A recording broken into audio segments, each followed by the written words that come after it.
Halo, Assalamualaikum anak-anak. Senang sekali kita dapat bertemu lagi pada pembelajaran IPS. Pada pembelajaran hari ini, kita akan membahas materi kehidupan masyarakat pada masa Hindu-Buddha. Setelah melalui masa praaksara, masyarakat Indonesia memasuki masa kehidupan yang baru, yaitu masa Hindu-Buddha. Masa ini seringkali disebut juga dengan masa klasik, yaitu awal masuknya unsur-unsur budaya India di Kepulauan Indonesia. Coba kalian amati gambar berikut ini. Gambar tersebut menunjukkan jalur perdagangan laut antara India dan Cina yang melewati wilayah perairan Kepulauan Indonesia. Hubungan dagang antara India dan Cina semula dilakukan melalui jalur darat yang dikenal dengan jalur sutra. Jalur ini membentang dari Cina melewati Asia Tengah sampai ke Eropa. Komoditi utama yang diperdagangkan adalah kain sutra dari Cina. Itulah mengapa jalur tersebut dinamakan sebagai jalur sutra. Selain kain sutra, rempah-rempah juga menjadi komoditas yang sangat laris di Eropa. Akan tetapi, sejak awal abad Masehi, jalur itu dialihkan melalui laut karena situasi jalan darat di Asia Tengah sudah tidak aman. Jalan laut yang terdekat dari India ke Cina yaitu melalui Selat Malaka. Peralihan rute perdagangan ini telah membawa keuntungan bagi masyarakat Indonesia. Kepulauan Indonesia menjadi daerah transit atau pemberhentian bagi pedagang-pedagang Cina dan pedagang-pedagang India. Masyarakat di Indonesia juga ternyata ikut aktif dalam perdagangan tersebut sehingga terjadilah kontak hubungan di antara keduanya. Hubungan dengan kedua bangsa itu menyebabkan pengaruh Hindu-Buddha yang berasal dari India berkembang di Indonesia. Berikut ini beberapa teori mengenai masuknya kebudayaan Hindu-Buddha ke Indonesia. Yang pertama, teori Waisya. Teori ini dikemukakan oleh N.G. Krum. Ia menyebutkan bahwa proses masuknya kebudayaan Hindu-Buddha dibawa oleh pedagang India. Selama para pedagang India tersebut menetap di Indonesia, memungkinkan terjadinya perkawinan dengan perempuan-perempuan pribumi. Mulai dari sini, pengaruh kebudayaan India menyebar dan menyerap dalam kehidupan masyarakat Indonesia. Yang kedua, teori kesatria. Ada 3 pendapat mengenai proses penyebaran kebudayaan Hindu-Buddha yang dilakukan oleh golongan kesatria. Yang pertama, pendapat si Seberg. Menurutnya, para kesatria India ada yang terlibat konflik dalam masalah perebutan kekuasaan di Indonesia.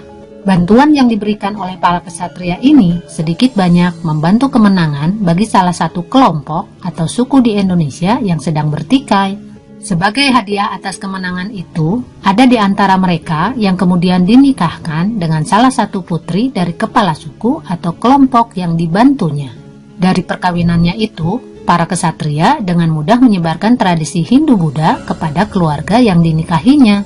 Selanjutnya, berkembanglah tradisi Hindu-Buddha dalam kerajaan di Indonesia. Pendapat yang kedua dari Mukherjee. Menurutnya, golongan kesatria dari India membawa pengaruh kebudayaan Hindu-Buddha ke Indonesia.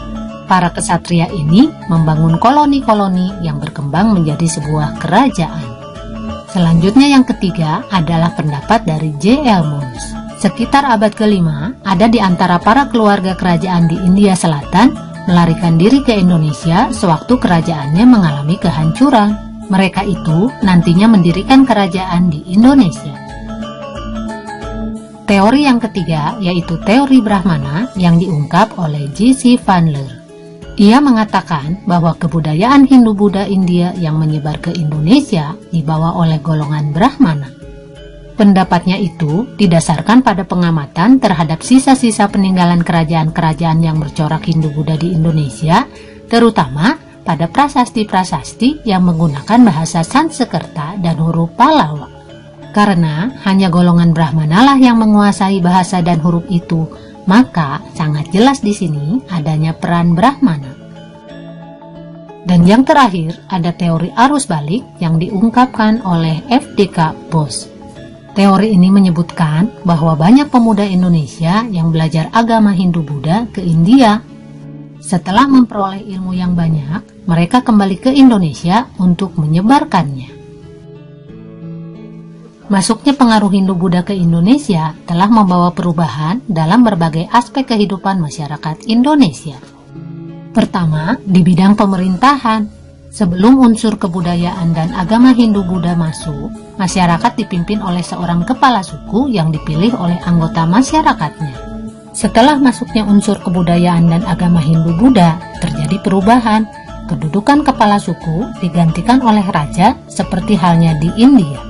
Kedudukan raja tidak lagi dipilih oleh rakyatnya, akan tetapi diturunkan secara turun-temurun.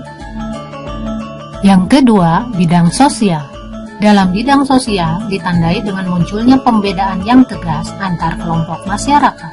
Dalam masyarakat Hindu, pembedaan ini disebut dengan sistem kasta. Sistem ini membedakan masyarakat berdasarkan fungsinya.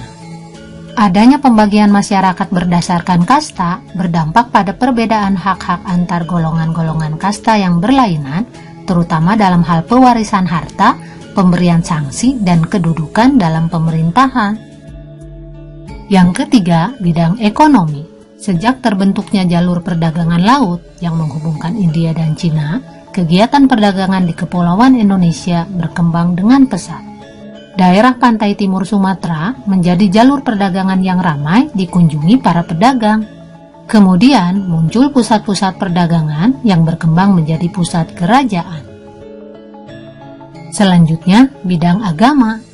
Hubungan antara Indonesia dan pusat-pusat Hindu-Buddha di Asia berawal dari hubungan dagang antara Indonesia, India, dan Cina. Selanjutnya, pusat-pusat ini berkembang menjadi pusat kerajaan dan pusat penyebaran Hindu-Buddha ke berbagai wilayah sesuai dengan cakupan wilayah kerajaan. Dengan tersebarnya agama Hindu-Buddha, banyak masyarakat di Indonesia yang menganut agama Hindu dan Buddha. Meskipun demikian, sistem kepercayaan terhadap roh halus yang sudah berkembang sejak masa praaksara tidak punah. Dan yang terakhir, bidang kebudayaan. Setelah masuknya unsur kebudayaan dan agama Hindu-Buddha, terjadilah proses perpaduan antara dua kebudayaan tersebut. Perpaduan ini disebut akulturasi. Contoh hasil akulturasi kebudayaan Hindu-Buddha dengan kebudayaan Indonesia diantaranya adalah seni bangunan, seni rupa dan seni ukir, serta seni sastra dan aksara. Kerajaan-kerajaan Hindu-Buddha di Indonesia. Lahirnya kerajaan-kerajaan yang bercorak Hindu-Buddha merupakan satu bukti adanya pengaruh kebudayaan Hindu-Buddha di Indonesia.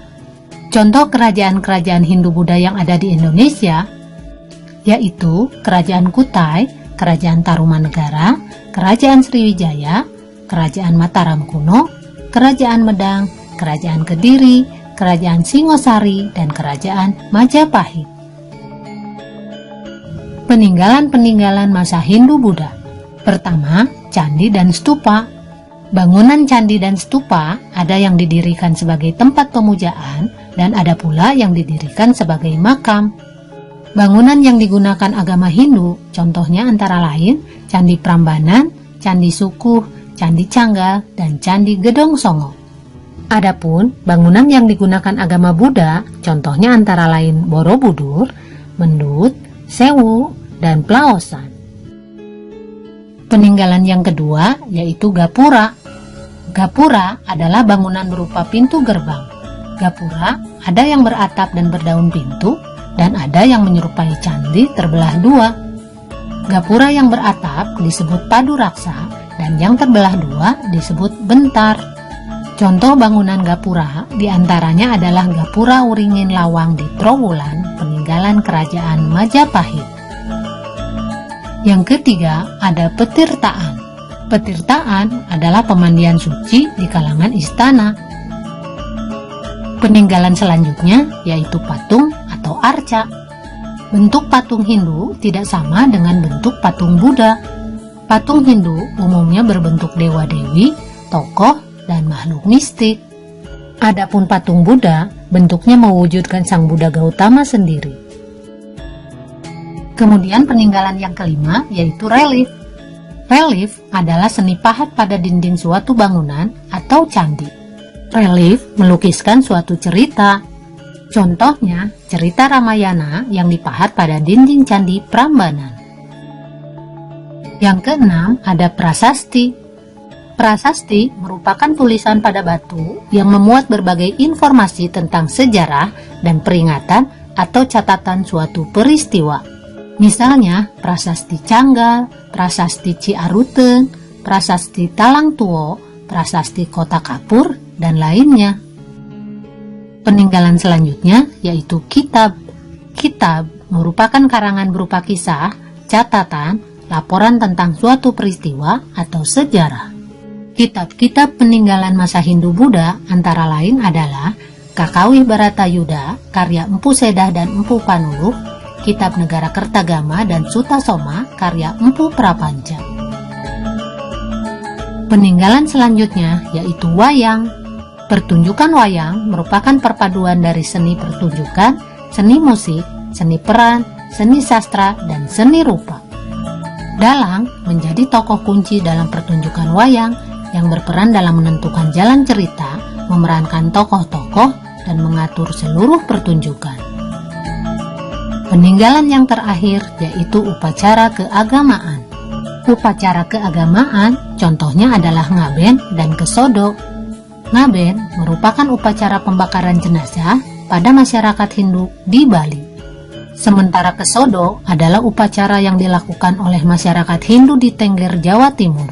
Kesodo merupakan upacara mempersembahkan sesaji ke kawah Gunung Bromo.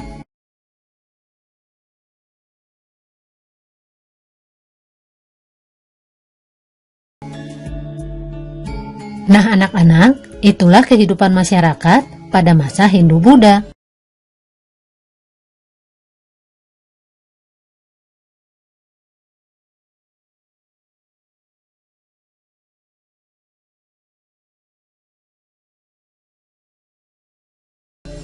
Sampai di sini dulu pembahasan materi kita kali ini.